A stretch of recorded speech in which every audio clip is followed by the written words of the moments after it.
Saya di Kuala Lumpur, tuan-tuan semua tahu, dulu sebagai Menteri Wilayah, saya nak bangunkan kampung baru. Kawasan orang Melayu, milik orang Melayu. Saya tak ada gunakan akta pengambilan tanah. Tak ada. Nak paksa pemilik tanah, kita rampas tanah dia. Tak ada.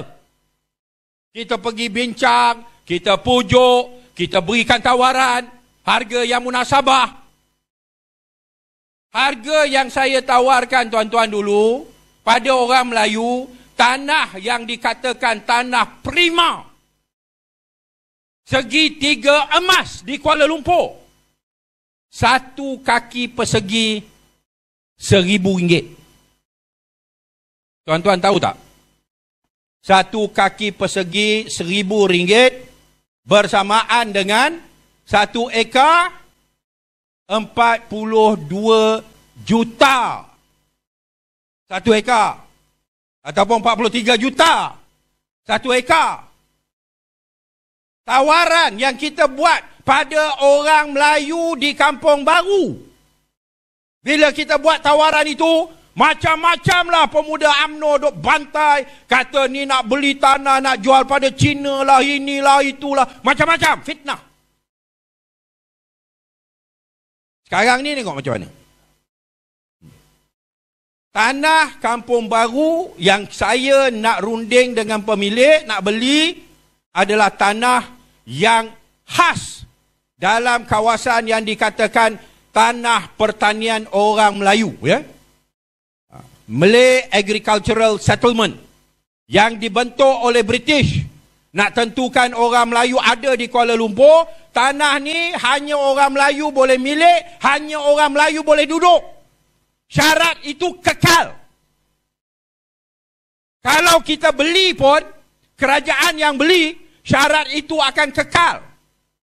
Tak tukar.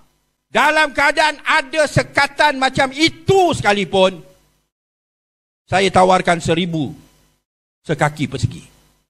RM1,000 sekaki persegi. Sekarang ni Kampung Sungai Baru, Kampung Baru, bukan reserve Melayu, tuan-tuan. Bukan reserve Melayu. Tanah leasehold. Bebas. Kerajaan guna akta pengambilan tanah bila pemilik tak sanggup nak jual kerana harga yang tidak memuaskan. Kerana bila dibangunkan, tak semestinya orang Melayu je duduk di situ. Ini betul-betul penilai mengatakan paling kurang RM1,500 sekaki persegi. Kerajaan Melayu Islam. Melayu Islam ni tak sanggup nak bayar harga yang tinggi begitu, tak sanggup nak arah pemaju bayar harga yang tinggi sebegitu, dia sanggup gunakan akta pengambil alihan tanah, ambil alih atas nama kerajaan, serah kepada pemaju yang swasta. Ni kerajaan Melayu Islam. Aram jadah. Oh, tambah ya. Okey, saya dengar presiden cakap aram jadah, saya pun tambah. Inilah ya. Allah dedahkan. Dia bukan atas sekadar atas apa ni, atas sentimen ya, atas emosi. Ya, atas perasaan nakkan Melayu Islam. Tapi Melayu Islam yang buat apa? Dia bukan nak membantu rakyat, membangunkan negara. Dia gila kuasa. Dia bentuk kerajaan atas dasar sogokan sesama sendiri. Lepas itu, yang khianat dikhianati pula. Jatuhnya Muhyiddin, naik Ismail Sobri, dia janji nak beri jawatan timbalan Perdana Menteri kepada Ahli Parlimen Bersatu. Macam seperti mana Muhyiddin buat. Muhyiddin latih Ismail Sobri daripada UMNO sebagai timbalan Perdana Menteri. Sekarang ni dia kata, okey, Ismail Sobri jadi Perdana Menteri, Ahli Parlimen Pimpinan Bersatu akan jadi timbalan Perdana Menteri. berebut jawatan. Tiba-tiba bila dituntut, Ismail Sabri pun buat tak tahu. Pasal Ismail Sabri pun faham.